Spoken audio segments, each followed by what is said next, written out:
everybody? Welcome back to an escape pod powered by the way we nerd. I am Danny Villalobos. With me, as always, is Kyle Bound. Hello. Russell Fung. What's up? And Joshua Potter. Hey there. All clean shaven and pretty hair. Look at you, man. You look so handsome right now. I'd marry you right now. Let's go get married right now. Do you guys need Star Wars wedding to have the Zoom room to yourselves? No.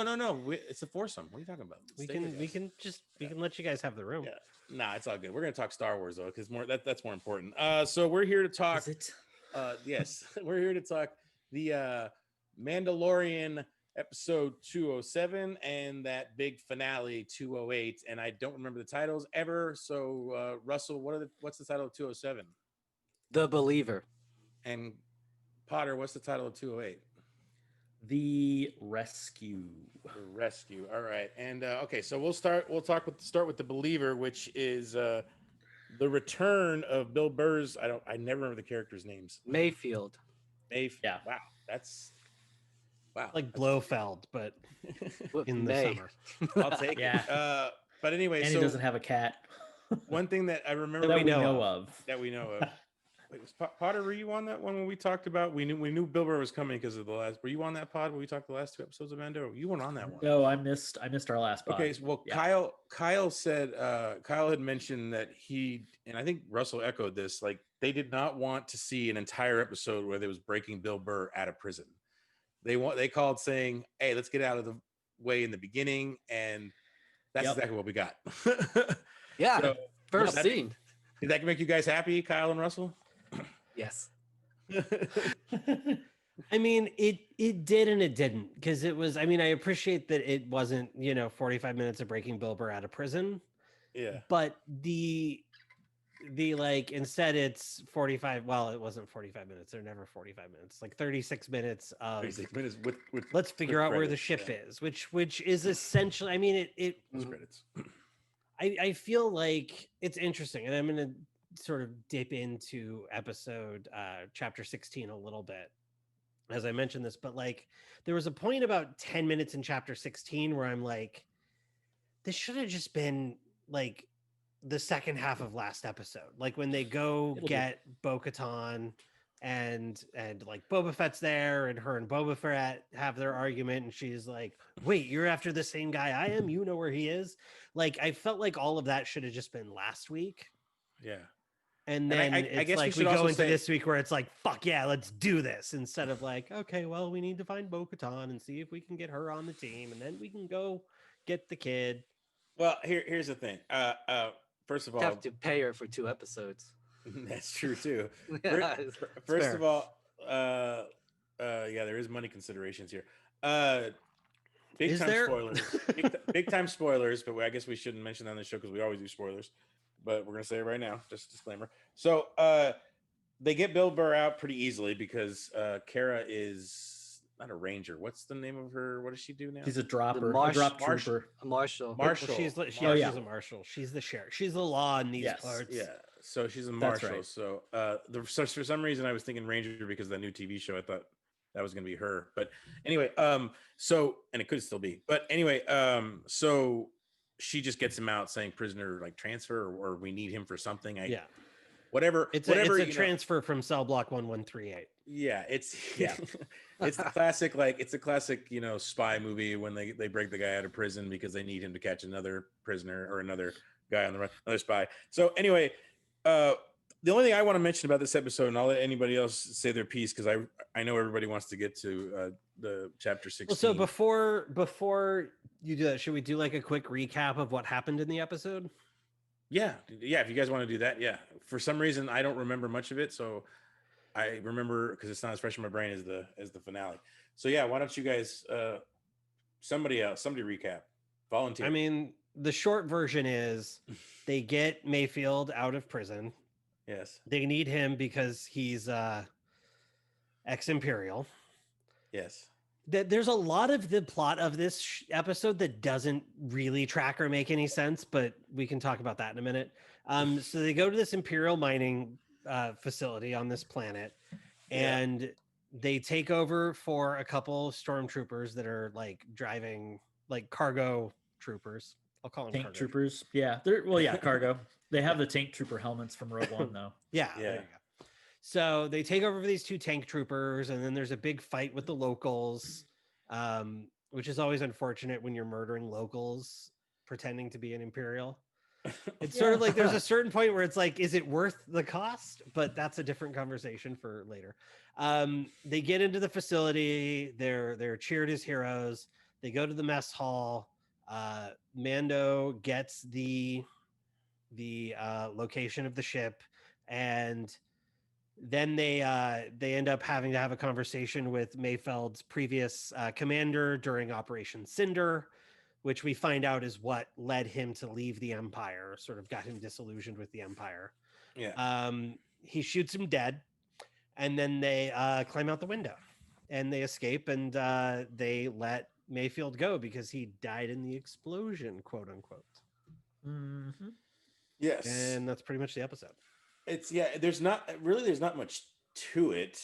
To me, like it's and like I said, I only have really one really big thing to say about it is it led the reason he left the Empire. Like you mentioned that. Like what I love about that scene is when he's having the conversation with I don't remember what rank the guy was. The guy was pretty high up, right?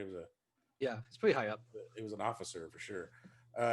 And he's having this conversation, and he starts, talking about all the horrors that the Empire has been doing, and what I love about the Mandalorian has been in this speech is kind of fitting because, like when they show the TIE fighter pilot sizzle and fry and scream which we've never heard really before. We've heard random kind of yells from the soldiers, like in Jedi when they're on the bikes and everything, but nothing like that. And you see the two sides of the story, but at the same time, you also see the evil of the Empire. And Bill Burr, like he just delivers this performance I didn't realize he had in him, because I know he's a good actor and he's very funny man. But wow, like I was like, he sounded like that could be any disillusioned soldier in any like Rambo style, like original Rambo style movie. It just like it was perfect. But anyway. Well, that's all I had to say about that. Potter, because I feel like you're probably best suited to do this. If not, Russell, I can hand it off to you. Bill Burr references Operation Cinder.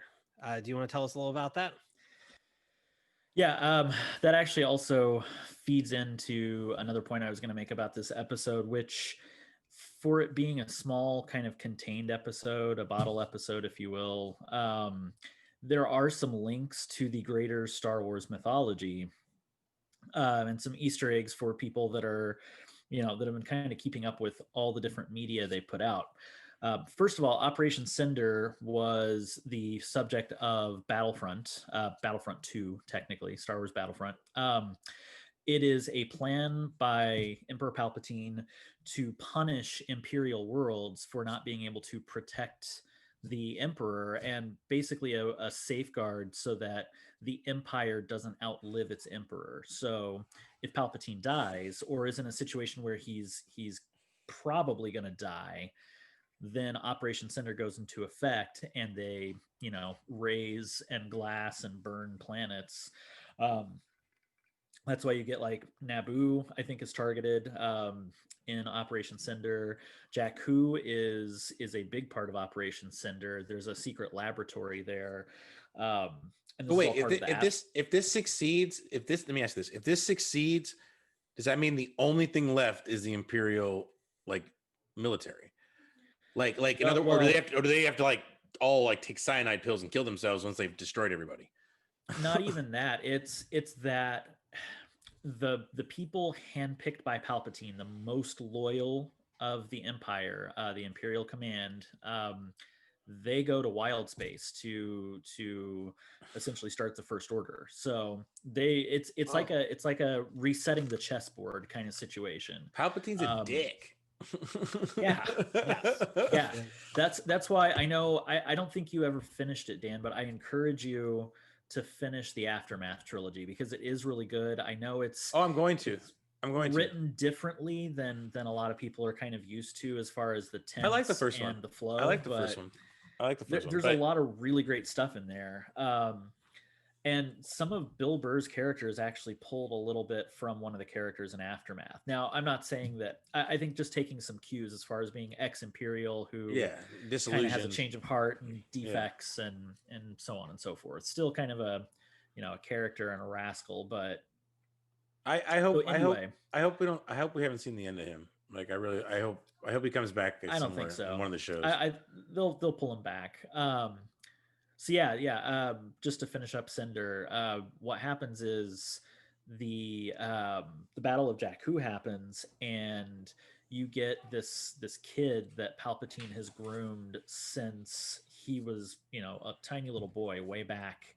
It sounded dirty when you said it like that. I know, it's weird, right? It's groomed since he was a little boy. It's taken on a whole different meaning now. He's like Drake. Oh God. Yeah. So this kid is a local from Jakku and snuck aboard Palpatine's shuttle because he was surveying the land with one of his advisors, a dark side, not practitioner, but basically part of the Sith Eternal. Who? What'd you say, Kyle? I said an acolyte. An acolyte. Yeah, I guess that's the word I'm looking for. So Palpatine gives him a choice. He's like, the acolyte. Not the acolyte. No. Different. Yeah. He gives him a choice and says, you can either help me and guard this land that I've surveyed because I'm going to build something here, or I can kill you right now. So of course he chooses to help him out and live, and he eventually becomes a high-ranking admiral within the Empire, and that's the whole point of Aftermath. So the whole launch, the whole trilogy essentially. Yeah, they launch from Jakku. Like that's kind of the last. It's an observatory. That's the secret facility on Jakku. It's an observatory, that's the battle you go through in the game Battlefront. Is that the Jakku battle? No, you don't really get. You get ancillary stuff of Jakku. You don't really get. You play on Jakku in one spot, but it's not. You don't get part of the Aftermath stuff in there. So it's best to play the game, but also read the Aftermath trilogy, and you'll get the fuller picture of Cinder. The Empire gets away essentially and goes into the unknown regions, into wild space, and starts the First Order. Reforms the Empire. They basically trim the fat. That's essentially what they do. They get rid of all the people that are posers and petty and want power for themselves. Yeah. They get them all to come to Jakku under this guy's command, this other, this admiral that Palpatine's been grooming. And then it's basically a trap to offer themselves to the New Republic so that they can take them out, and the really loyal ones can escape, hide, rebuild, and come back as the First Order. That's Operation Cinder. And of course, Palpy has been, orchestrating this whole thing from the dead, because he had his Horcruxes or whatever he had, however he survived, whatever his story was again in Rise of Skywalker. But so Palpy was pulling his wings this entire time, which we're probably going to get that more in the books now. We're going to see him kind of more in the shadows or influencing. But anyway, we'll talk about that a bit when we get to chapter 16. Yeah.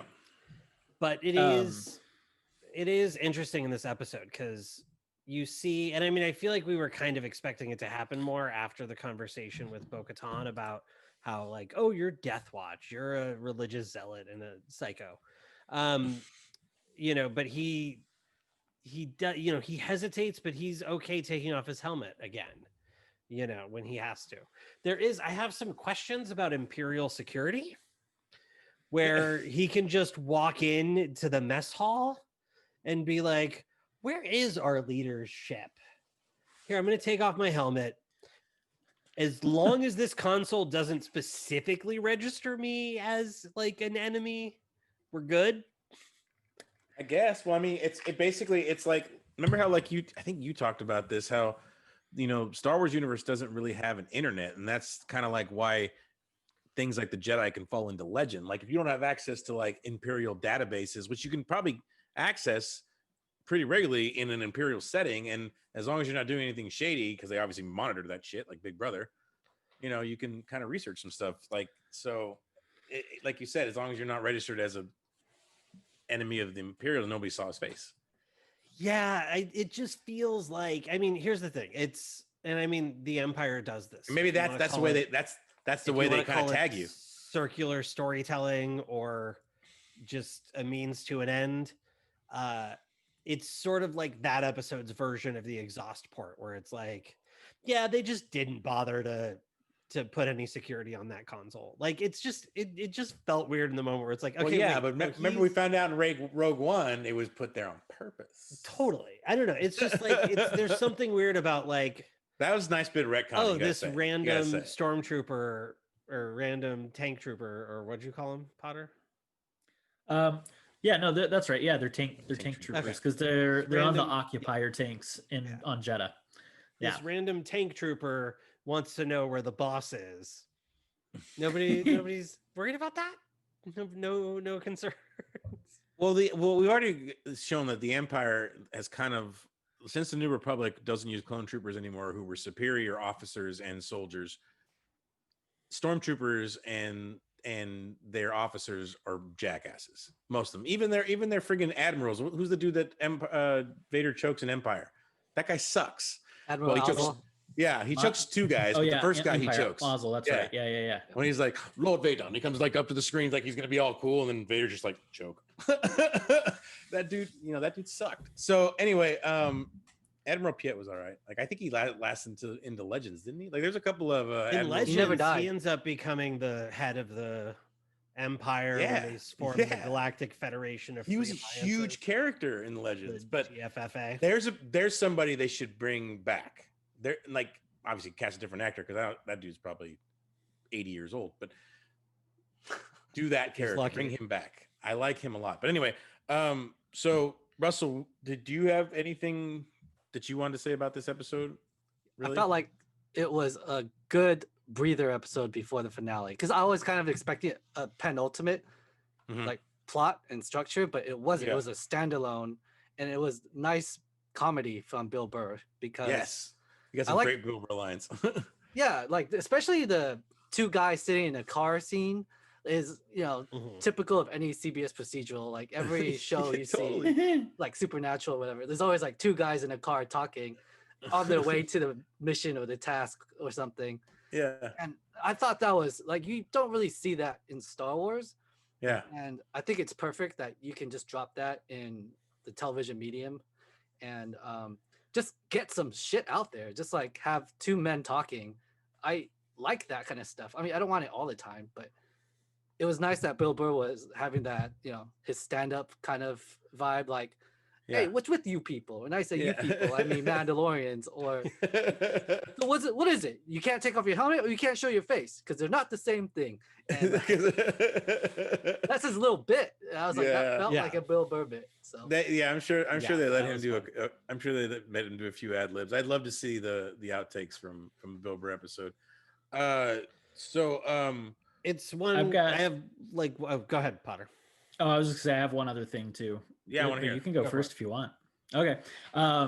The other thing I liked about this episode is not only did they mention Operation Cinder, but Bill Burr dropped a planet name where all of this stuff went down that really made him wake up and say, I can't do this anymore. That planet name was Burnin Khan. And I don't know if any of you are familiar with this, but there was a Star Wars mobile game that was out like a year or two ago. Oh my God. I remember you playing that thing.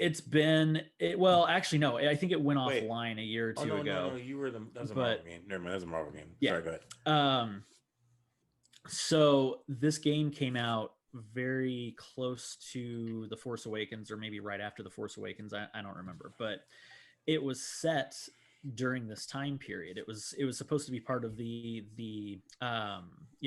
journey to The Force Awakens, because Marvel did a comic. It was like a 4-issue comic.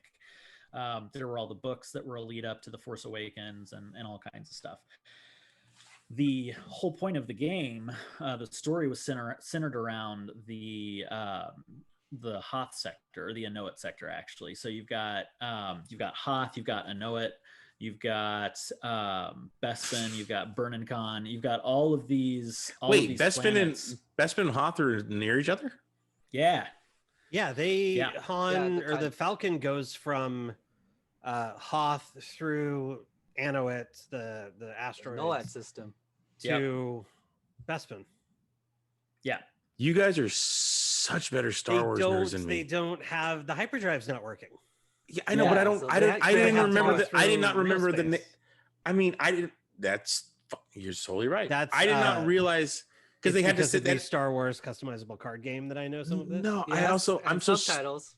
I'm also so stupid. I mean, you're right. The hyperdrive is broken, and he also says we have to find a system near us. I don't remember the exact line, but that's basically what he's saying. Lando's got a system. He's a man. Yeah. Yeah. Anyway, oh my god! But I did not. Do they say that in Empire? Then, Potter, what did you say it's called? The Anowit system? The Anowit system. No, do they say that in the movie? I don't remember. Yes, they do. They do. Leia's Leia says, "So where are we?" And he's like, "NOAD system." I thought he said Noah system, but he said Anoa because I read the subtitles. It says Anoa. Yep. And he said, "Oh, there's not much there. Oh, that's interesting. Lando, the Lando system." No, Lando's not.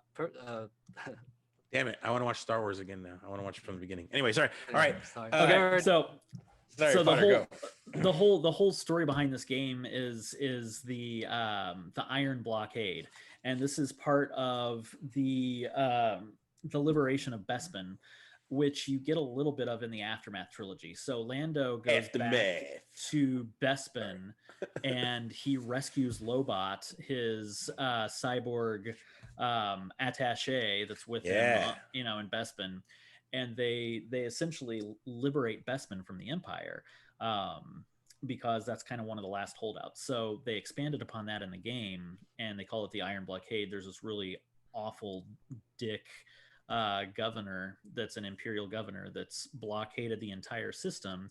No one can get in or out. So you've got a band of mercenaries, smugglers, pirates that essentially band together. They unite a bunch of different crime syndicates and everything else, and they help take back the sector from the Empire. So it's just it was just really cool. Like you get a little smidge of it in Aftermath, and then you also get it in this mobile game. The problem is the mobile game didn't do well enough, so they took the servers down, basically, which means the game is gone now. Like, you can't play it, you can't download it, so you just have to read about it, essentially. And I don't think they ever completely finished the game, which sucks. But that is what Bill Burr was referencing in that scene, is the fighting on Burnin Khan, which, as soon as I heard that, I was like, yeah, they brought that game back, because it was actually a pretty fun little game, you know. Dude, when they mentioned the, what's that fighting game called? Terrace Kasi. When they mentioned that, I got super excited. I was like, are you kidding me? Like, I thought nobody but me likes that game, and they brought it up. Like, I love that game. But anyway. That was in Rogue One, where they mentioned Terrace Kasi, or was it Solo? No, it was in Solo. Right? Solo, yeah, it was in Solo, yeah. Kyle's favorite Star Wars movie. God. Anyway, so Same one with the Force. What is your wait, Potter? Did you finish? Sorry, am I interrupting? Yeah, no, that was it. I just thought it was. I know that took a long time to explain, but that's no. We interrupted you a couple times too. You know, it's just fun that they're taking those smaller things that not everybody has played, and they're linking, you know, just a tiny little thread. Like, they didn't have to expand upon what happened on Burnin Khan, but if you played that game and you know that planet name, you're like, oh yeah, that's great. They linked to that. So no, that's always fun. Yeah. Anyway, and I'm sorry, I always interrupt because sometimes I have to ask you guys questions, or I'm going to forget by the end of your rant the question. So, Kyle, you said you had one more thing. Yeah, this is. We're talking about this episode more than I thought we would. Yeah, well, it always happens. It's one of those episodes where I feel like they could have taken like the extra 8 to 10 minutes that you would normally have in like a 42 to 44 minute episode, because they hint at some really interesting ideas, and then sort of like hint at the idea and then move right on from it. You know, like, because they talk about how, like, to the people on this planet, Empire, New Republic, doesn't matter who's in charge. It's just somebody coming here to steal their resources and move on. Yeah. And like, that's an interesting idea. The problem is these good guys then are immediately like just murdering these guys by the dozens. You know, like it would have been interesting, like if they had to like in a different sort of slightly different version of the episode where like you see a little more of the people on the ground before, you know, they go in, right? And like they maybe get help from the locals to stop, you know, to like infiltrate the place. And then when they blow it up at the end, the locals are like, fuck yeah, get rid of the Empire, we're on our own. You know, like I feel like it just could have like, I enjoyed the episode. I liked it. It was a good episode. Like, as like the big revelation of season 2 is that these like filler episodes can be really, really good. Yeah. I feel like it just would have been that like 10% better had there been a little more, like clearly they had the idea and they had these thoughts, you know, it just they I don't know, they just sort of tell the episodes in like these 34 minutes instead of like, you know what, let's build the world a little more, let's sort of get into it a little more and you know, sort of add this like just extra layer of theme and depth to it. I really actually have not figured out why their episodes are so short. Like what like you said, what is the point? Why are they cutting out 10 minutes? And even on cable, you don't like, I remember Sopranos episodes were like 54 minutes, sometimes 52 minutes. I mean, I started watching The Crown. HBO, Each episode's more than an hour. Yeah, that's what I'm saying. But Disney Plus is not cable television. Like it could be whatever. I mean, it shows because the lengths actually vary. I agree, because to me, Disney Plus is a premium show, a premium outlet. So yeah, to me, The Mandalorian is the equivalent of an HBO like show in terms of quality. It just, you just don't have nudity and violence, but you know, in terms of budget, like sci-fi. Nobody says fuck. Yeah, no, not yet. Not yet. Anyway, were the pirates that attack the tank as they're driving along, which is not a tank, it's, I can't remember, it's a juggernaut. I want to say it's a juggernaut. I think that's the proper vehicle name. I'll have to look it up because I'm a nerd. No, you'd be a nerd if you knew it. No, there was a movie that was based. You're just it was a based geek. on. I'm pretty sure it's like a, you know, I don't remember the designation number, but I think it's like a juggernaut tank. Anyway, let's. I think the guys. Sorry. Oh, sorry. I was just gonna say. No, you keep going. The locals. I think the locals and the guys that attack them are different. I think the guys that attack them are essentially a band of pirates on this planet. They're not necessarily part of the local population. At least that's the way I took it. Because the locals, yeah, they looked at the guys with indifference as they drove through the little village, but I think it's like, you know, like Pirate Island essentially. Historically, you've got locals, but then you've got a bunch of pirates that just show up and dump their stuff or bury their loot or hang out and cause trouble, but the locals don't like them either. I mean, see, that's again something that like could have been gone into. Maybe they should have, right? Maybe, yeah, I agree. Maybe they should have, you know, stuck on that a little bit. Also, fun fact, and then I'll shut up about this episode. The concept art for the pirate skiffs features a very young Spice Runner from Rise of Skywalker. Do you know who I'm talking about? He was a Spice Runner in his past. They make a joke about it. No, Poe Dameron. Oh, that's right. He's a Spice Runner. Interesting. Yeah. He's in the. I have to run up and help Katie with something, so I'll be right back. All right. Okay. He's just in the concept art. He wasn't going to be in the episode or anything, but they just threw him in as a potential like, why not? Let's put him in the concept art and see if it sticks. I just think that's cool. I need to pay attention to the concept art more, but the problem is that I've been watching these, you know, at Thursday at midnight. So I'm sometimes having a hard time staying, because as soon as I lay down or sit in my chair, like if I'm at my desk, I can actually watch stuff when I'm on my desk so I don't fall asleep here. As soon as I lay down or sit in my chair, I start falling asleep, no matter what that show is. So, but The Mandalorian, like I've been taken to like snacking during, even though it's late, but just to stay awake. And I didn't need, for the finale, I didn't need any help. But I always end up like dipping out as soon as the episode's over because I'm like, I can't make it through the credits. I'm gonna fall asleep right here on the couch. But I should definitely watch it more because when I do, the art's awesome. Like I can't wait. Do they have a Mandalorian book yet? There's a concept art book that just released for both seasons, or just the first? Just the first. Just the first, yeah. I should get that. But I also I hope you can Rinsler, find a lot of the concept Rinsler art online too. Oh, that's true. You can do that. Yeah, that's true. I hope, but I like having it in the book though. Like I hope Rinsler does a Mandalorian book someday. Like that'd be kind of cool. Or maybe a Star I definitely want to get the Star Wars TV show. Yeah. Because I also got Rinsler, both of his. This is kind of off topic, but we're waiting for Kyle. I also got a Rinsler Alien and Aliens. There's two separate books, and I haven't opened them yet, but I think I might watch the Alien quadrilogy over this hiatus. Anyway, so to keep it with Star Wars though, obviously this is not going to be. I can't remember if this is off pod. I mentioned this or on pod. Obviously, this is not going to be the last we see of Bill Burr. I don't think so. I would assume because so we don't know what that Ranger show is, right? We still don't know. No, not yet. Okay. Do you guys think that's maybe it's a oh no, they're doing Rogue Squadron, but do you think it's a fighter pilot show, or you think it's gonna be like soldiers on the ground? I think it's gonna be about the marshals and everything that are patrolling the Outer Rim and trying Cara Dune's people and the yeah. I think it's going to be about the dude them. from Kim's Convenience. Like that guy's going to be in it. Yeah, young Lee or something. Yeah.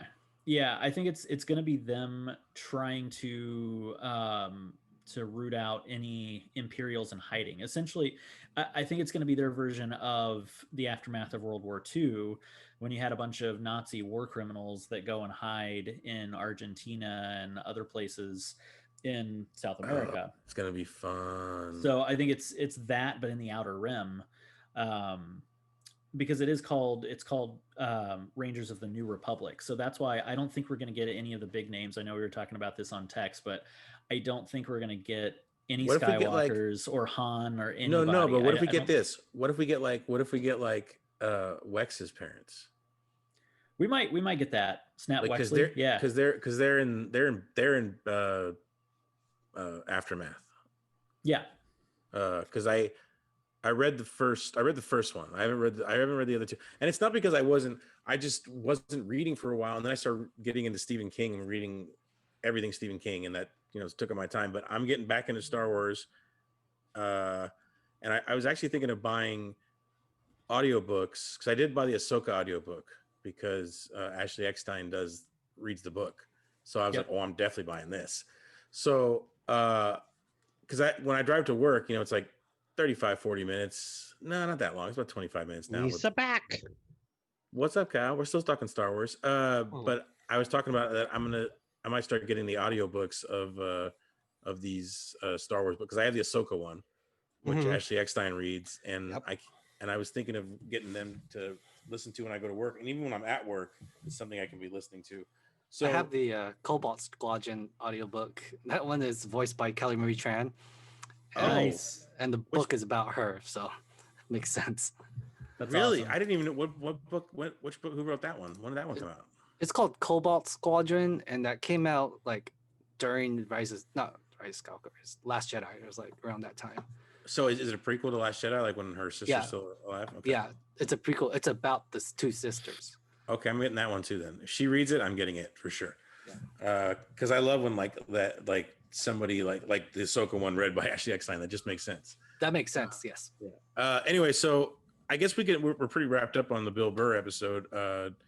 And I guess that's not the title of it though. What was the title again? The Believer. The Believer. I love the episode reveals. I love them. Like I love not knowing what the episode title is, and then going into episode 8, I was like getting ready for the title reveal, and when it said The Rescue, I'm like, my heart skipped a beat. I was like, oh my god, what a title! Like, yeah. Okay, so I was sitting there watching it, and as the Mandalorian faded out right before the title came up, I'm like, The Rescue, and then The Rescue. I'm like, yeah.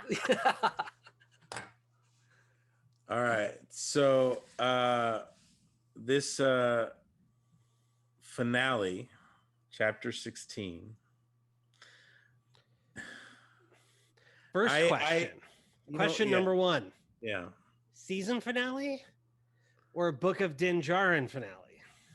Okay. Ooh, that's a good discussion. Oh my gosh, okay, should we get into that or no? Let's yes. Hold on. Before we get into that, let's do that. We can do that after we talk about the episode. Yeah. Let's get all the we're gonna let's get all the slanging out of the way early because it's gonna be a love fest at the end from me. So okay. So first off, let's discuss that part. Let's discuss the Din Djarin. Okay, let's before we do that, let's stop before we do that. You want to do a recap? Let's recap the episode very quickly. That's what I'm afraid to do because if we get to can we stop? No, I'm just gonna recap it. Nobody else is gonna say anything unless I miss something. All right, and then shut your hole, Dan. Shut what your helps hole. too is we sort of end where we want to start talking anyway. So I know, but wait, hold on. Are we gonna go through the post credits too? Yeah. Yes. Okay. All right. Go. Yeah. So the episode opens where they go to. Do we know what planet that is? No. I don't. Part of me feels like it's like a strip mined Lothal, but I don't know what planet it is. To find Bo-Katan. Yeah. There's a little argument. No, there was a scene before that.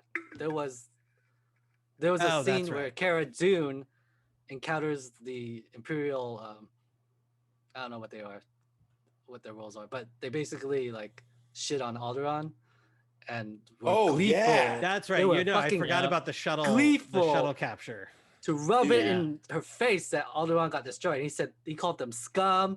He called terrorists. them like and then he called them like a small sacrifice for the greater good of the galaxy. I'm like, fuck him up now. Yeah, you want her to just fucking and murder she him. ripped his head off with that blaster without she didn't hesitate at all. Like I know she waited. She's like, I'm gonna let this motherfucker. Yeah, there's a difference between waiting and hesitating. And I'm gonna blow your head off. Yeah, and she knew he was gonna kill him. Like, it's the minute he mentioned Alderaan. Like, oh, he's dying. Yeah. Oh my god, that was so cool. That was and he takes like Dr. Pershing hostage. Yeah. A little bit of a Cara Dune shot first. No, I don't. Any of the controversy right away. It's like, oh no, this guy. I do have a question though. Technically, the other guy did shoot first because he shot his own guy, but that's true, and he was holding a gun to the other dude's face. So, sorry, what were you saying, Russell? They said Alderaan was a sacrifice; it got destroyed, and then they said Mandalore's gone too. Like that confused me. I was like, so both Alderaan and Mandalore are gone. Well, Mandalore was I think it's turned just to glass. Yeah. Yeah. What does that mean? Turn to glass? Like basically, they just bombarded it from orbit. Yeah. With laser fire, fired everywhere. Yeah. When did that happen? Like, what? That because last time I saw Mandalore was in Rebels, and it was still there. Yeah, it was well, right, but it was like the cities of Mandalore at that point were gone. Like Mandalore was no longer Mandalore at that point. Oh, right, okay, that makes sense. So like, somewhere in between, Revenge of the Sith and Rebels, the Empire came in and just decimated the entire planet because it's basically a wasteland when you get to the stuff in Rebels. Oh, gotcha. All right, now I'm caught up. Now I remember. Okay, all right, thank you. All right, so keep going, Kyle. Keep going with the recap. So sorry, really quick. They could have just like captured Dr. Pershing's shuttle. Like, how'd they figure out where Dr. Pershing was if they know where Moff Gideon ship? No, because they had that thing. They had that thing. The little thing that tells you where anybody is. The tracking fob. Yeah, they got a tracking fob. Yeah, tracking fob. You can find anybody in Star Wars. You just gotta have one of those little things. That's by the way, that is totally a George Lucas thing. He's like, we'll just invent the thing that does that, and then we're good. Because that's what he doesn't want science. He's just like, no, we'll just because we don't want to explain everything. It's just like Wayfinder. Yeah. We'll just that works. You find your way with it. Yeah. Makes they have sense midichlorians in their body. They have these things. It's a killer bat. It kills bad guys. Oh, we need Moorhead to do the impersonation. Never mind. Anyway, sorry, keep going, Kyle. Okay, yeah. So there's the shuttle capture. They go get Bo-Katan. A scuffle breaks out between Bo-Katan's friend and Boba Fett. Yeah. Well, because Boba Fett, they both insulted each other pretty good. Yeah, I love that. They addressed it like, well, technically he ain't Mandalorian. And he's like, no, well, my father is. You're a clone. And then, which was like, well, we find out the whole like, well, I liked. So there's a couple. Well, we'll come back to it. Heard your voice. We'll come back to it. So that happens. Then they make the plan to attack Moff Gideon's ship. They attack Moff Gideon's ship. Mando spaces the Death Troopers. Saves Baby Yoda, defeats Moff Gideon. Grogu. I'm never gonna like go in my head properly. Saves Grogu, defeats Moff Gideon, gets the Darksaber. They go to the bridge. The troopers are coming back, but an X-wing shows up, and the two setting sons of Tatooine show up in the form of Luke Skywalker, Jedi Knight, who demolishes all of the troopers in a very similar way to the end of Rogue One. Yes. But these are robots. Yes, and these aren't like 3PO. And they're robots. The third gen now. Dark Troopers. Yes, they're robots. The video game we'll talk about that later. Yeah. Luke comes, takes Grogu to train him, and inevitably have him be murdered by Ben Solo. No, he gets away. Most likely. We have no. You're always good to me. You're always good to me, Grogu. Even at that point, I mean, yeah. But it's just like so that Grogu is just like Skywalker after Skywalker is just like you get to live. He's too cute. He's like again. Anakin. 30 years from now, Rey's grandkids are gonna be like, Grogu, you get to live. He'd still be a baby at that point too. He'll be like 7 then. So then Luke takes Grogu away to his Jedi temple, Jedi Praxium, Jedi whatever, where he's going to start training the next generation at some point. What's the name of the planet in that Jedi Academy series, the Kevin and Jay Anderson one? They go to Yavin 4. Yeah, that's right. They do train at Yavin 4. Yavin Right. 4. All right, keep going. And so Mando's left with Bo-Katan, Boba Fett, and cut to end credits. Well, there's the whole Darksaber drama, but we'll come to that. Boba Fett dashed off. Well, but Fennec's still there, so Boba Fett has to come back at some point to get to pick up Fennec. Yeah, and then they go to Jabba's palace, straight up murder Bib Fortuna. Bib Fortuna. He gained so much weight quickly. Well, like maybe that's 5 years. You could gain that weight. Doubled in size over the like. He like Jabba died. Bib Fortuna's like, I'm sitting here and I am never getting up again. No, he didn't need to. He didn't need to. And he's just feeding his ass. Yeah, and there's a new Twilight Dancer, and Fett takes over, and then the title card, The Book of Boba Fett. Yeah, December 2021. And before we get into yours and Russell's rants about that, because I know you guys want to talk about that, whether this is the end of Dejar rant.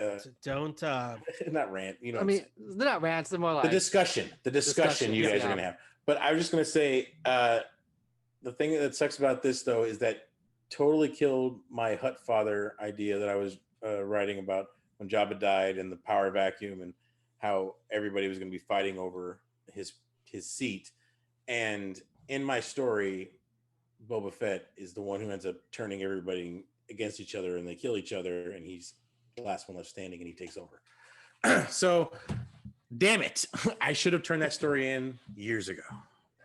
Potter knows which one I'm talking about. I've showed him part of it. But anyway, so is this the end?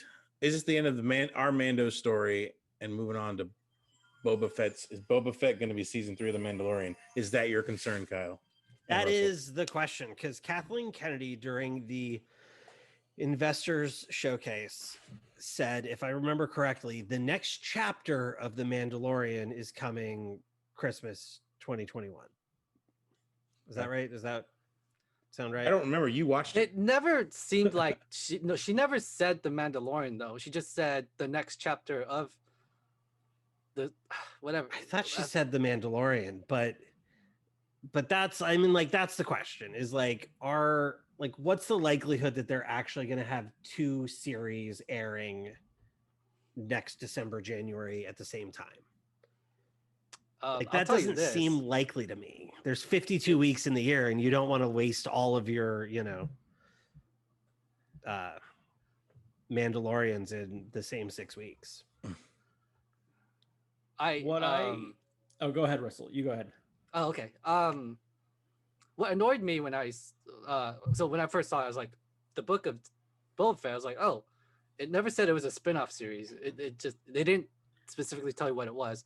And then you see these articles, especially on Deadline, Hollywood Reporter and stuff, assuming it's a Disney Plus series. So I see all these headlines saying that that's the case. I'm like, no, they never said it was. And then you saw other articles that said, what is it? It could not be a Disney Plus series because of the date. But my thought is, it could be like the tail end of every Mandalorian season 3 episode. Kind of like how in comic books, when you finish reading the main story or something, there's like the adventures of some side character is like the 2-page like comic book story, which is really short. And I thought, what if they just did that? Like every episode of Mandalorian, you have like maybe a 2-minute short on Boba Fett at the tail end of each episode.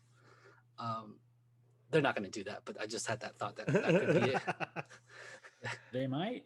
I mean, it also could be. I mean, look, there's a couple things it could be, right? It could be its own spinoff. It could be, like a series of shorts, like this was, or it's like 2-3 minutes at the end of an episode of Mandalorian.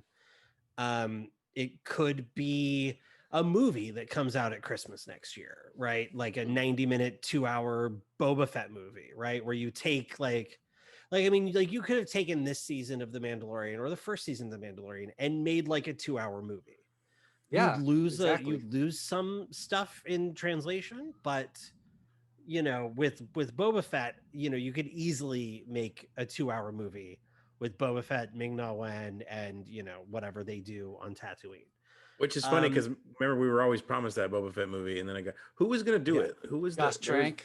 Josh Trank. That's right. Yeah. And then Fantastic Four happened. Yeah. Or it could be Mandalorian season 3, and season 1 and 2, chapters 1 through 16 are the Book of Din Djarin, and then we start off season 3 with chapter 1 in the Book of Boba Fett. I approve. Really? Because I don't want to wait until season 5 of The Mandalorian to start the Book of Bo-Katan. That would be my concern. Yeah. Is like that's like I personally at this point am super interested in the Mandalore storyline, in Din Djarin and Bo-Katan working together to try to take over Mandalore, while still like having that tension between them because he won the Darksaber, so he's technically the leader, but he doesn't really want it. But they have to like legitimately fight in battle if she's going to take it from him.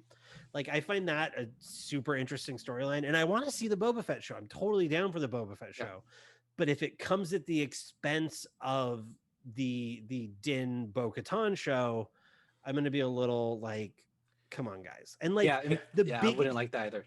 Yeah, the big question, I guess, really comes down to like, is this the compromise? Is the compromise that like, one for Disney Plus, which is Rangers of the New Republic, one for Dave Filoni, which is Ahsoka, and one for Jon Favreau, which is Boba Fett? Like, is that sort of like is the story of Din Djarin as a thing done now, and now that story is branching off into these 3 other things, like, Sorry, go ahead, Potter. Go ahead. I think what's going to happen is we're going to get a little bit of Boba Fett. We may not get a whole season of Boba Fett or even 3 seasons of Boba Fett. Maybe it'll just be 1 8-episode season of Boba Fett, and that's it. That's still a long time to wait for Bo-Katan and to get back to Din.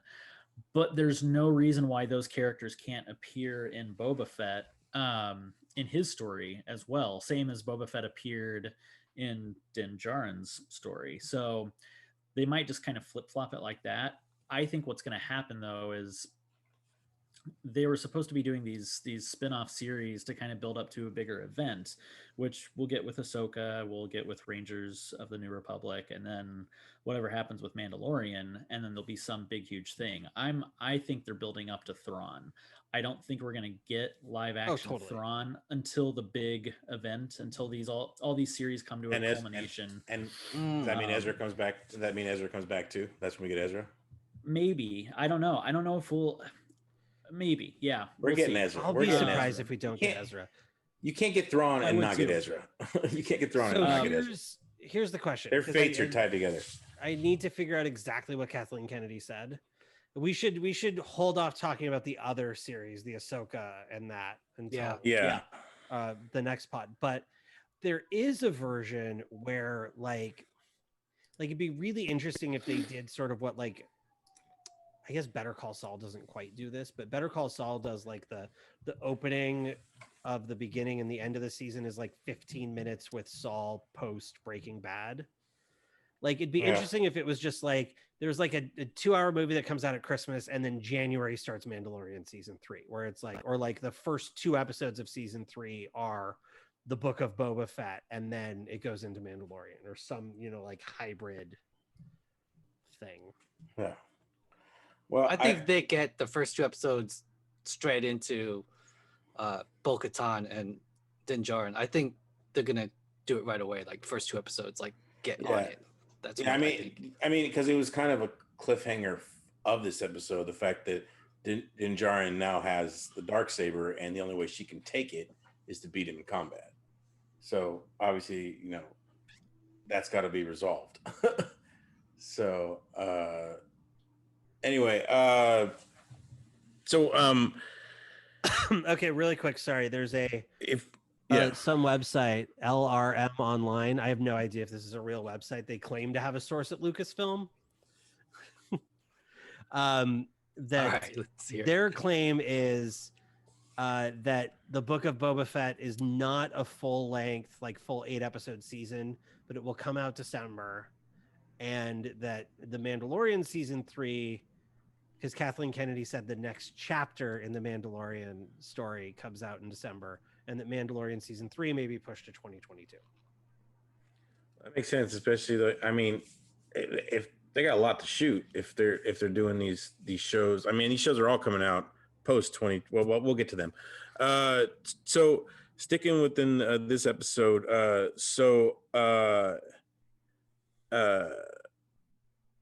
God, I forgot I was going to talk about you guys. Like I can't. I mean, I told you.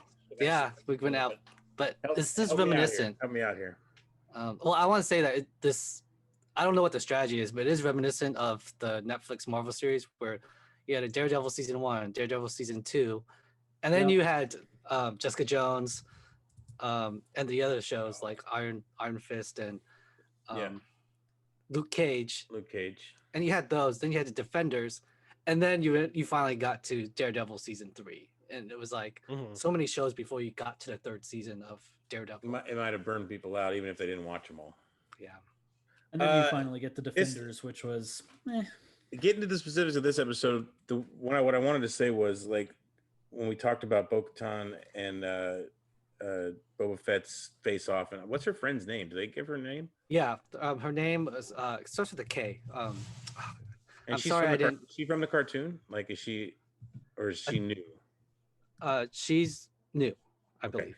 She's young. She's younger, so she wouldn't be around for Rebels. But anyway, or she'd be younger if it was Rebels. But anyway, so what I didn't like about this, well, not that I didn't like, but it's a minor nitpick. But it seems that they seem to have resolved their issues pretty quick. Like they're about to throw down, and then in the next scene, he tells them to be safe.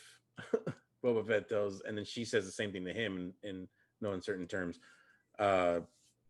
So it's kind of like they've already like kissed and made up, metaphorically speaking, obviously, because I don't know how much older Boba is than, even though Katie Sackhoff obviously looks good for her age, right? What age did we say she was again?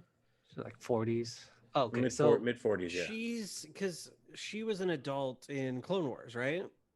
Yeah, but she was 18. Young. I think she was Ahsoka's age. Boba's like 8 to 10 years younger. Okay. Because he was only like, or maybe not that much. He was like 12, I think. Oh, in Clone yeah, that's Wars. right. He's younger than her. He's Or supposed to be Attack of the younger than her. Clones. Anyway. Yeah. Oh, I want a Koska love is story. Koska is the name of the other female The other Mandalorian. Okay, so but that's a minor nitpick because I love the scene that where he's shooting at him, obviously, and he has to miss, and it's such a flashback to one of the best scenes in Attack of the Clones. When Jango's chasing Obi-Wan. Yeah. It feels like that, and I guess I should have bet Kyle money because on our text thread he said he bet money that Boba Fett would die in this episode, and instead he gets a spinoff.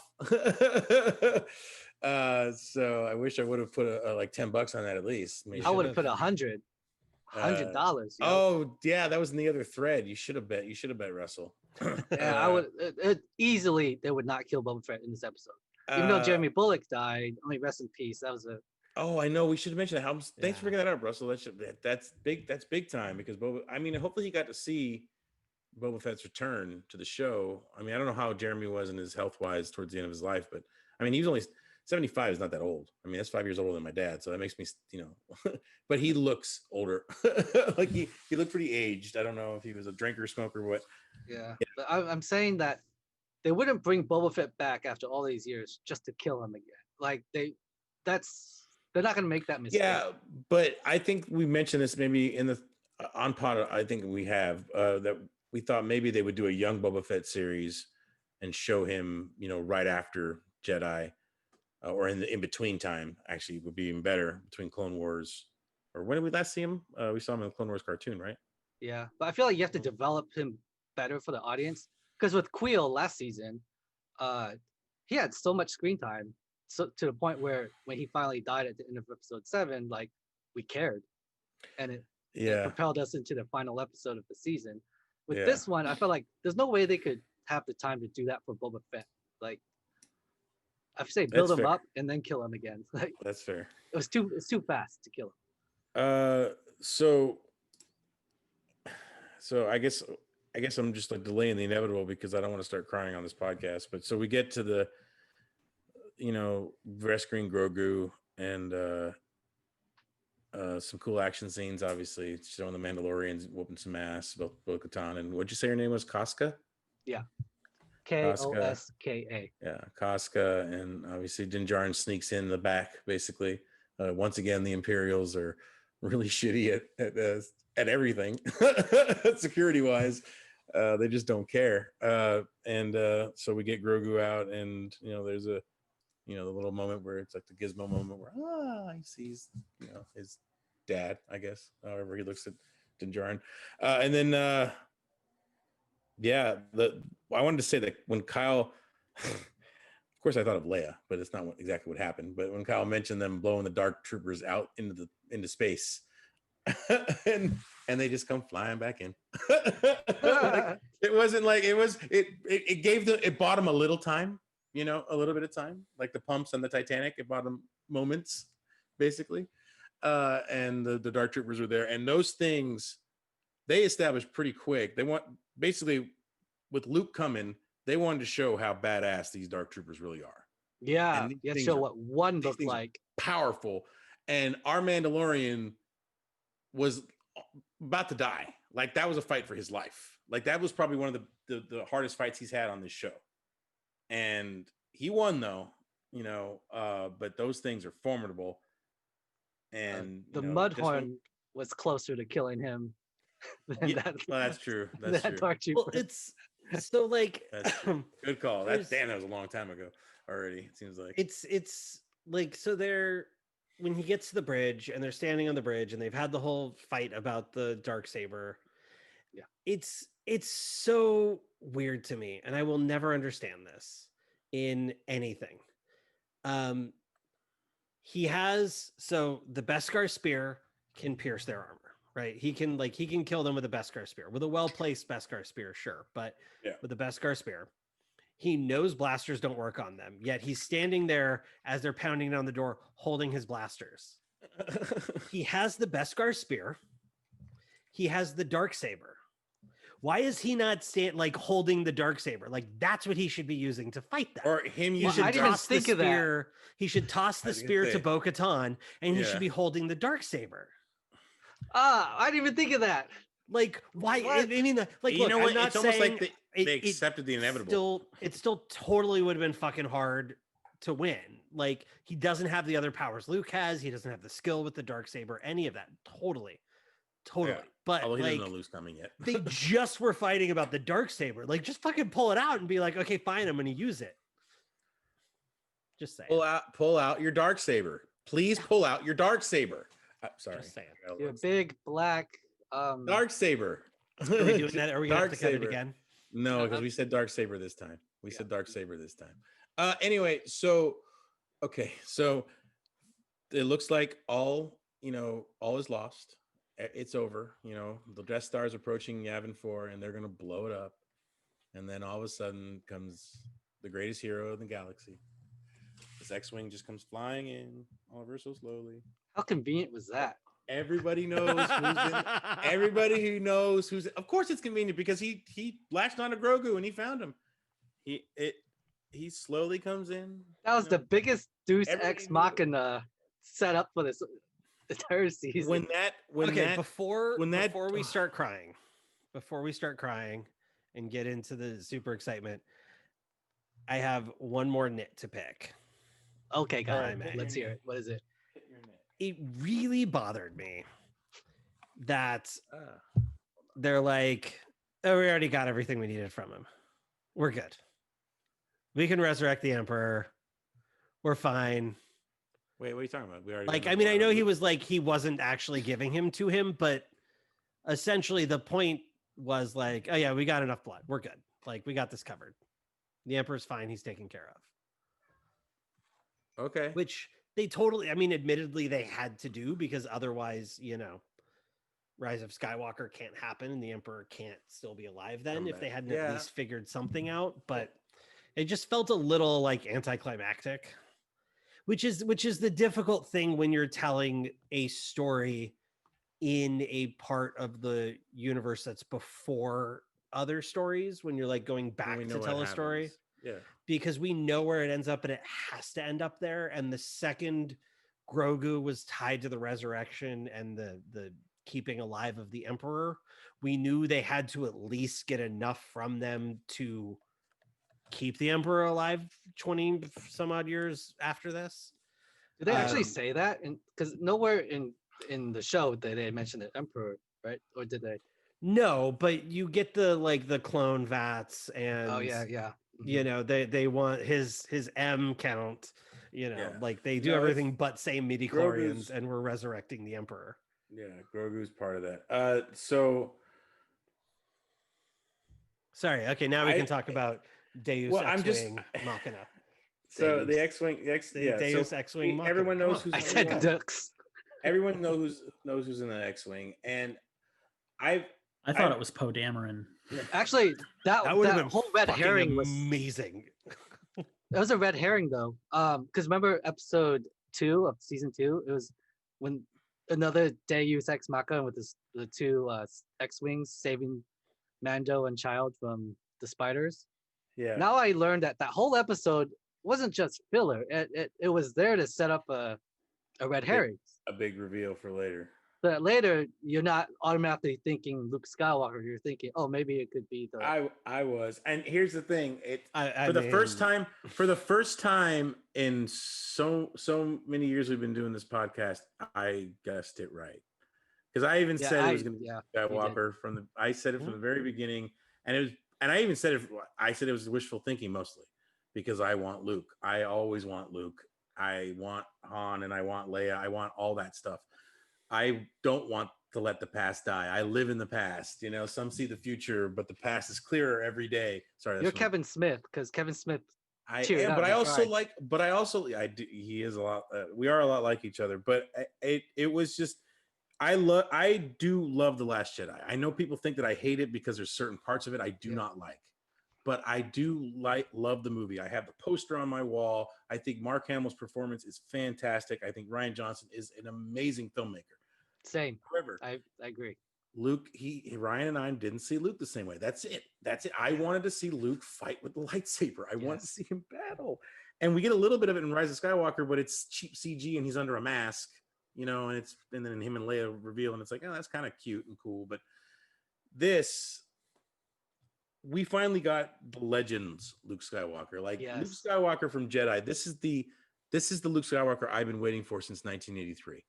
You know, I've been waiting to see, and I read it in books because of Legends, and I knew Luke was a badass. And as soon as that door opens, a la Vader in Rogue One, and that green lightsaber comes out, and he's just slicing and dicing through these dark troopers like they're freaking Swiss cheese, like just eat, like blah, blah, blah, blah, just easy. Like he doesn't even break a sweat.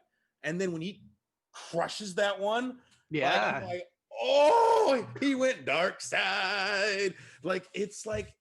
It's because that's a dark side power. You know, like a Jedi would usually fling the thing into the wall and smash it to pieces and then slash it, but he crushed it. And then I know we're gonna get to talk about the CG, obviously, of it all, but I thought it looked fantastic, and I might have been swept up in the member berries of it all, and how much I'm seeing my hero, my favorite fictional hero, come alive again for the first time in so long. And it's Mark Hamill's voice, and he's talking, and I'm just like, and he's very stoic, and I know that's part of the CG character, the CG work of it all, but Luke kind of is stoic in Jedi. Like he's, a lot of people complain because he's so much more animated and energetic in New Hope and Empire, but in Luke he's much more, you know, that monk, subdued, you know, like I got to keep control of the emotions guy. Not until he lets loose at the end, and until he lets loose at the end against Vader. Well, he's pretty controlled. He's only really like that in Jabba's palace. Yeah, and on the sail barge. Like that's all like an act. Well, it is an act. Like I'm not saying Luke, that was like the.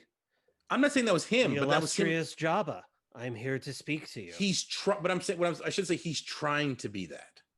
That's what he's trying to make that the perception that he's in complete control. And in this, he kind of, at this point, he's probably so powerful. He does think he knows it all, and he is there. And he is obviously the most powerful Jedi in the universe. Maybe next to Ahsoka's more powerful. Ahsoka could kick his ass. We'll see. Like, I love Luke. Don't get me wrong, but Ahsoka would destroy. This is where I'll end it. Well, I mean, I might have some reactions to what do you guys have to say, but this is where I'm going to end it for me. I want, in whatever that Rangers of the New Republic series, I want to see Billy Lord as Leia, and I want to see Alden Ehrenreich as Han, and I want to see Donald Glover as Lando, and I want I can't think of the guy's name who plays Chewbacca. Sebastian Stan. Oh no. I was going to say Jonas.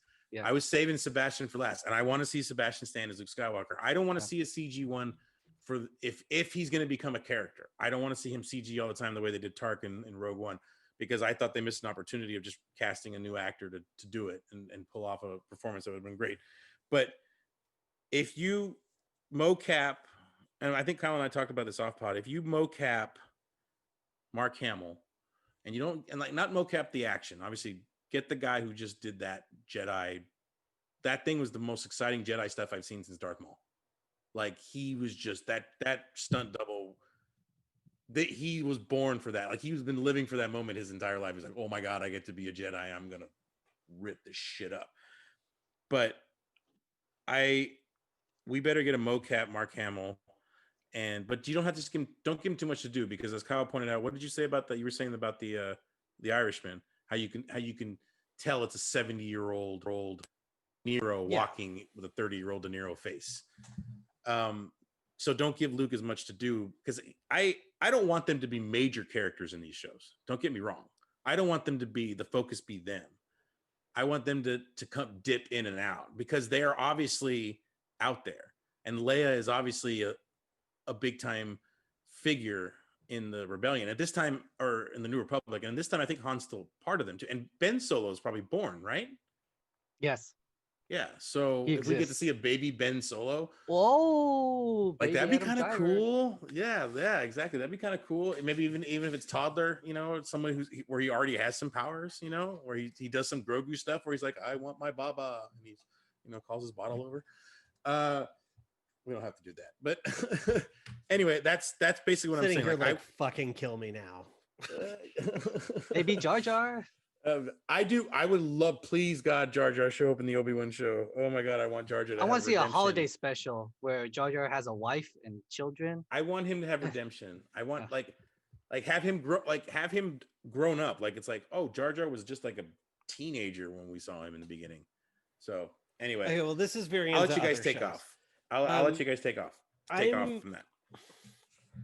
I thought it was great. Loved the episode. Loved Luke. I thought it worked really well. It's interesting because seeing him be so stoic and emotionless shows me why he ends up as a failure as a Jedi teacher. Like he's sort of going back to the old Jedi ways, and I'm like, well, that's not going to work. Yeah. Now I get it. Which is impressive to have done in such a short scene. Me just go like, yep, that's why you fail. To quote Yoda. But it could have just been the CG. It could have just been the CG. No, and I think a lot of it was the CG, and that's my concern moving forward. Because, like, look, I mean, Dan, you and I have always disagreed on this point, so I won't belabor it too much. Where you're like, give me all of the old characters, and I'm like, show me something new. So we don't need to have that argument. No, but I think we're getting somewhere right in the middle.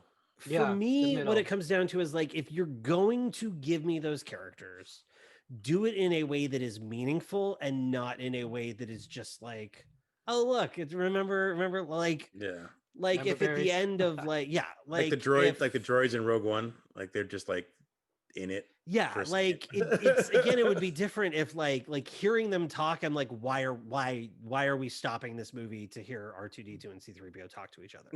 Like, if you want to put them in there like the Ghost is in Rogue One, where it's like it's just there, you can see it. You don't need to cut into the Ghost and see, like Hera talk to some, like you don't need to do any of that. Yeah. Just just have it there in the background because it exists in the world.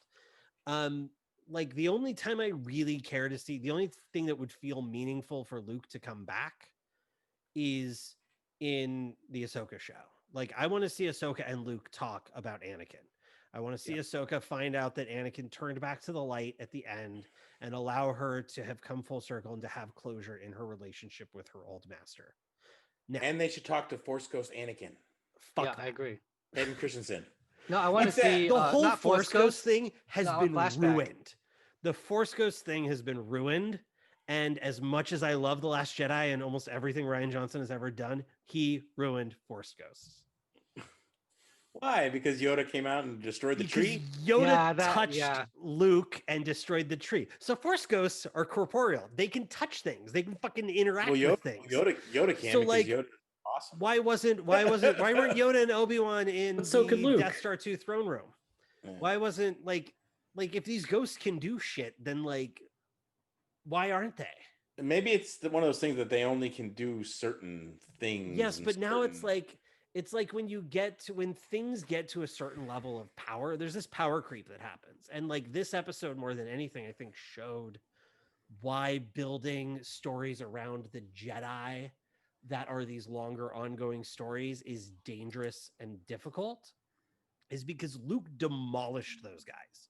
So if this was the Luke Skywalker show, you have to find something even more powerful than Luke for him to overcome. Otherwise, he's just cutting through things and none of it matters, right? Oh, I think I figured out something. It's overcoming the obstacle that matters, right? Like the reason the original trilogy is so compelling is because we see Luke going from like if Vader was actually trying in literally any of their fights, Luke would have lost. Luke is not a more powerful Jedi than Vader at any point in the original trilogy. And there is no point in the original trilogy in which he is a better swordsman. No, it's when he turns to the dark side. That's how he almost beats him. Yes, and it's that combined with Vader's hesitancy and his like he doesn't in the same way that Luke doesn't want to kill his father, Vader doesn't want to kill his son. No, he doesn't. And he wants to take over. Yeah, and ultimately it's Luke's refusal to give up on his father that allows him to win the day, not his skills with the lightsaber or his skills with the Force. Which is why he never gave up Ben. Is so compelling.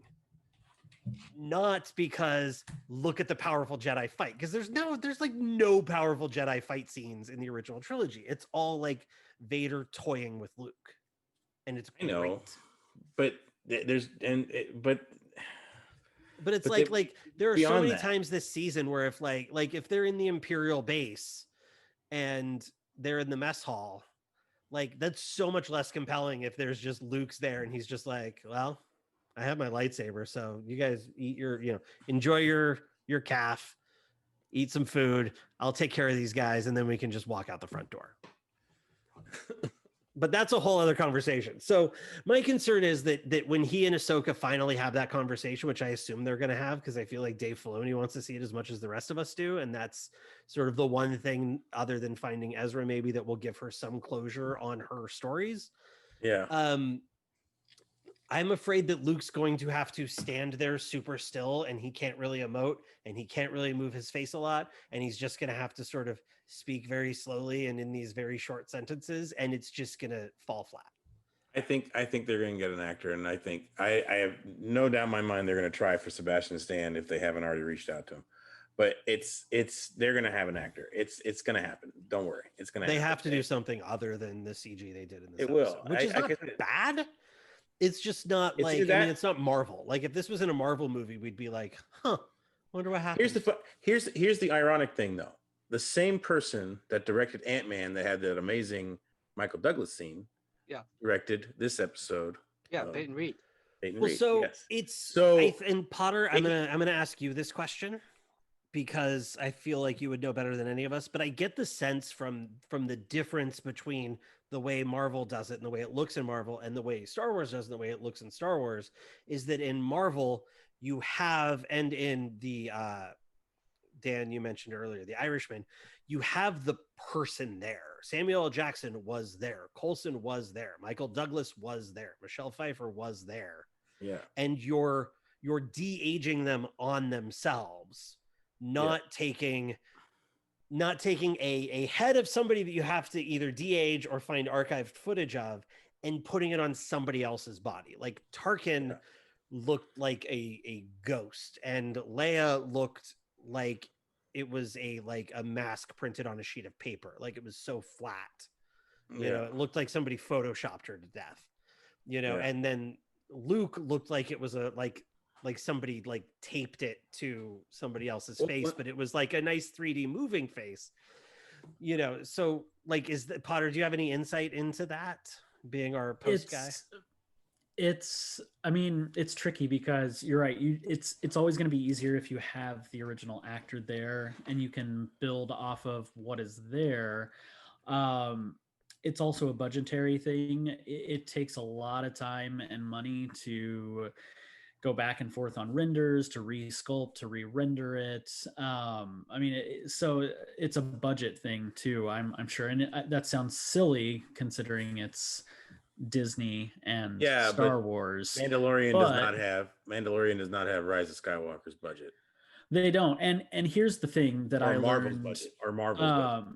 Yeah. Here's the thing I learned when I started on Pretty Little Liars is, even though we were on the lot and we were a part of Warner Brothers, technically, we still had to pay Warner Brothers to rent the office space to do this. Like there still had to be a weird flow of money, even though we're technically a Warner's paying itself to rent space so that it's weird. Like why do that? But it takes out of our budget. Yeah, the show's budget. Because then that's how the studio makes money.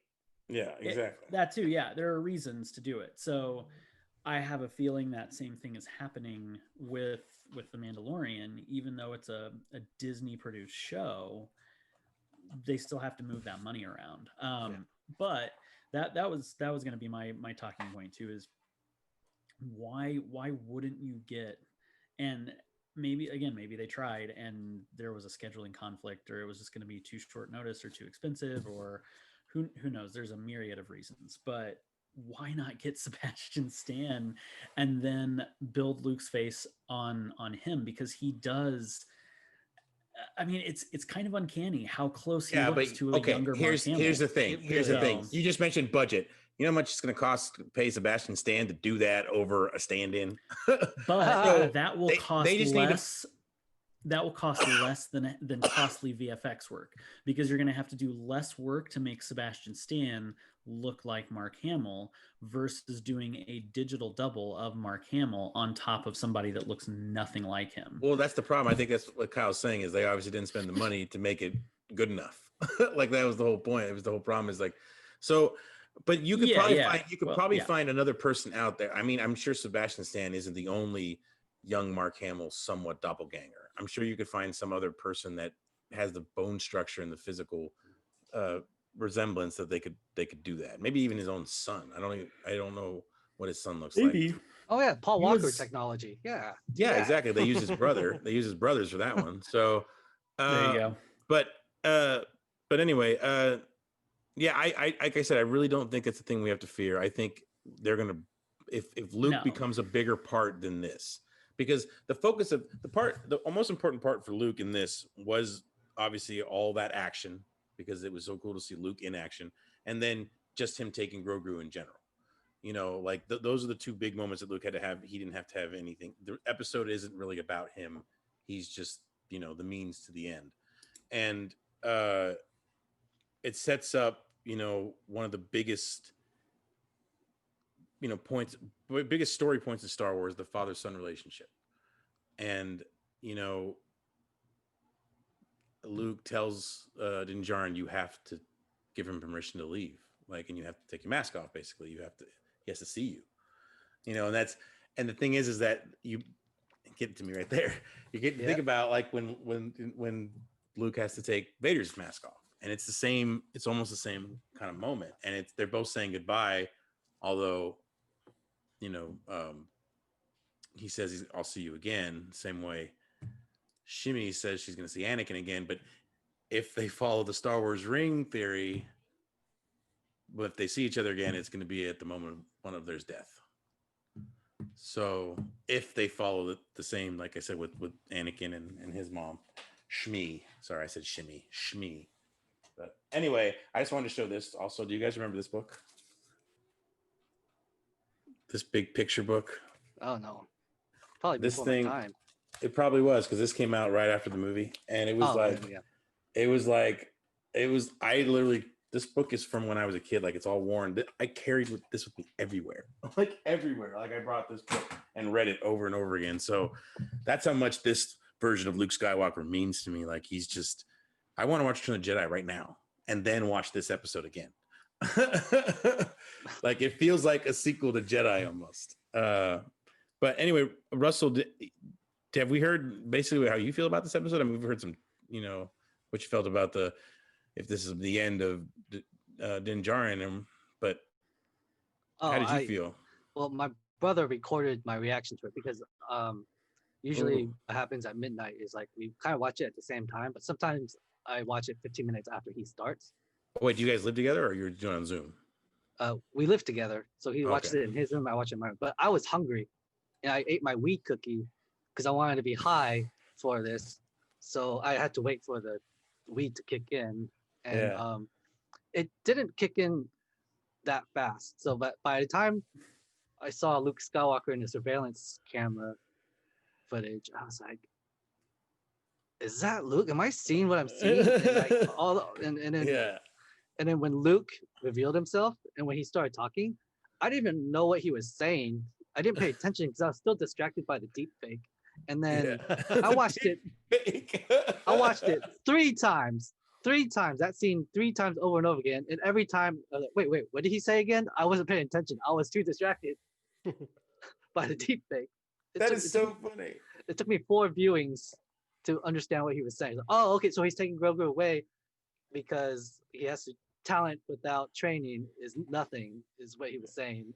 Yeah, but he needs to learn. Yeah, But yeah, I haven't had this feeling since Attack of the Clones when I was like half asleep at the theater and then Yoda comes in to battle Dooku. I'm like, wait, what am I seeing? What? Snaps you awake. Yeah. And I was like, whoa, how convenient. Because like in the beginning of the episode, when they went to get Casca and Bo-Katan, I don't know where the third Mandalorian went, but whatever. They wanted. Oh, there was a third. Yeah, where did that other one go? He would have ruined the all-female dynamic of yeah. But anyway, I was like, how convenient. I was like, oh, they're getting the team back together. This is Fast and Furious 5. I thought, oh, they're not gonna go after Ahsoka. Okay. Yeah, convenient that they don't that Ahsoka doesn't come to this episode. And then Boba Fett just kind of took off. Like, convenient. Yeah, and Boba convenient. Leaves, So they're setting up for Luke. Because it can't be Ezra and it can't be Cal Kestis, right? Mm-hmm. Yeah, it can't be anybody we haven't seen yet. But I still couldn't believe it. 3 times watch it, I still could not believe it was Luke, because I was trained to believe that you can't grab legacy characters like in the CW Arrowverse shows, like you can't bring in Batman. Yeah. But with they brought in Superman. Like, yeah. But with Luke, it's like, can they? And they did. And it was amazing. I was happy just to see that deep fake Luke. Yeah, nice haircut and like dude, and every time you see deep fake though, I can't stop thinking of the one where they put Tom Cruise on Bill Hader's face, because Bill Hader does a really good Tom Cruise impression. I thought it was good enough deep fake, but still distracting. Same way as in Rogue One. That almost feels like the worst insult anybody's done to the CG yet, but calling it a deep fake, because the deep fake is like the cheapest. Like, although I don't know how the deep fakes the stuff works, but no, but that's the same technology that puts is that the same technology that where you can put your face on like Rambo. Yeah, it's controversial. Yes, but that's like the bad version. So with deep fakes, you need like thousands of pictures of somebody from multiple angles to really make it work. You need like multiple expressions, multiple angles, and then it's AI generated, and this like this algorithm puts it on there. What's fascinating is when you look on some of these, like if you go on YouTube and you see like, especially Rogue One, the movie versus somebody taking the movie and doing a deep fake, the deep fake looks so much better. Like it's insane how much better the deep fake Tarkin looks than the Tarkin in the movie. Oh, did you see the Harrison Ford one on Alden Aaron? Yes. No. I was like, whoa, why did they do that? I saw that. That was crazy. It's too distracting. It's actually too distracting.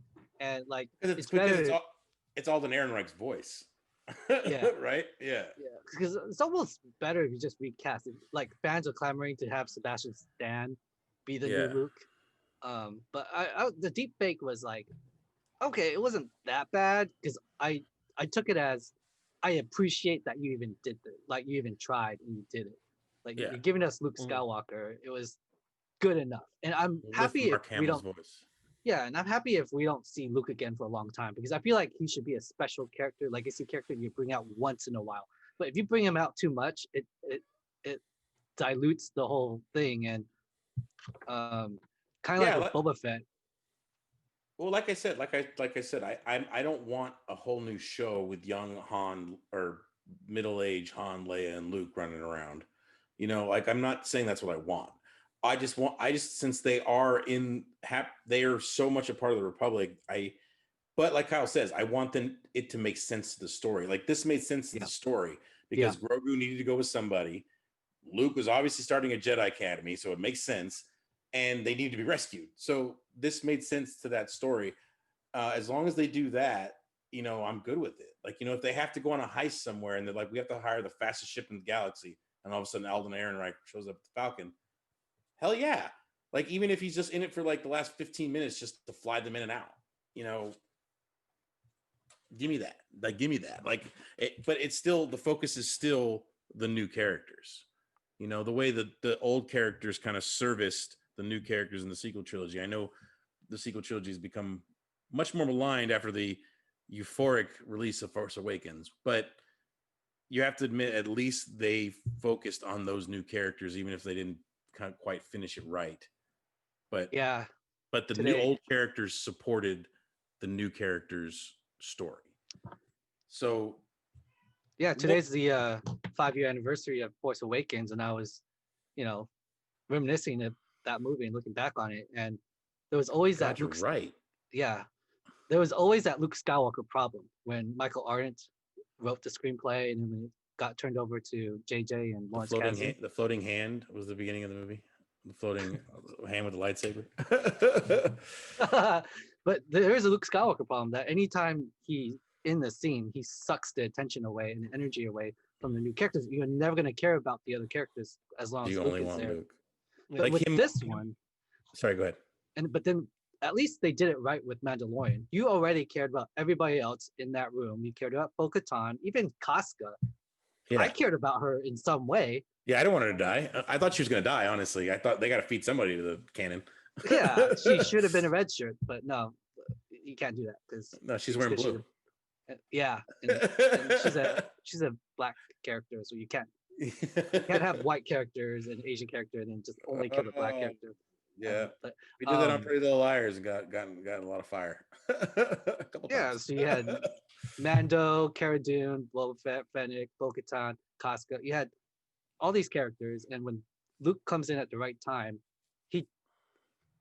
he just doesn't just stand there and turn it around and then credits. No, you got to give Luke something to do, and they did. So that's what Jon Favreau did better than JJ and maybe Rian Johnson. I don't know. And Filoni, don't forget it. It's Favreau. This is a two-headed monster. Like Favreau, is probably obviously the bigger name. Yeah. But I think Filoni is more in charge with story than Favreau. Favreau's but he's more involved than JJ though in any of the shows. I think Favreau gets most of the credit for bringing Luke in because he has the more influence and power to do that than Dave Filoni. Oh, well, that's very true. I didn't think about that. Yeah, good call. Yeah. As I'm singing he's definitely the big swinging lightsaber in the room. Because I feel like people wouldn't say, like Kathleen Kennedy or anybody else will have a harder time saying no to Jon Favreau than they would with Dave Filoni. I feel like they could push back on Dave Filoni a little more than Jon Favreau. Yeah, but I'm sure they also had to convince, like the same way Kyle's skeptical about it too. Is like, I don't want to have Luke just show up as a cameo. Like, if we're gonna do this, there's got to be a real reason. And I'm sure Favreau wouldn't want to do that either. Like, Favreau's not that kind of guy. Like, he's not gonna just that's just cute to have Luke standing off in the corner there doing lightsaber, skills of kids. But anyway, all right. Well, do we all get a say? Are we good on this, or do we miss anything? I think we're good. Everybody's quiet. All right. So there will be a second part to this pod. I don't know when it'll come out, but there'll be a second part to this pod where we discuss the future of the Star Wars universe because the Disney slate. But right now we're going to call an end to this escape pod. So, and I actually really do want to go watch Return of the Jedi and this episode back to back, and then watch Rogue One and New Hope back to back because that's really cool to do too at the same time. And then watch Empire because Empire rules, and I'm just gonna watch everything with a new lens. I'm just gonna end up watching everything. Yeah, it's anyway. All right, so from a galaxy far, far away, I am Daniel Villalobos. With me, as always, is Kyle Bound. May the force be with you. Russell Fung. This is the way. And Joshua Potter. I have spoken. Yes, you guys nailed that. Hell yeah. I didn't even come up with anything. So, Mary the Force be with you is my shirt with the stormtrooper and his little hat. But so we're kicking Dan off the pod now, right? Yes, I'm going away. Bye, everybody. We weren't gonna tell him that. You're supposed to discuss that when I hang up, and then Anyway. Bye, everybody. We'll see you next time. Bye.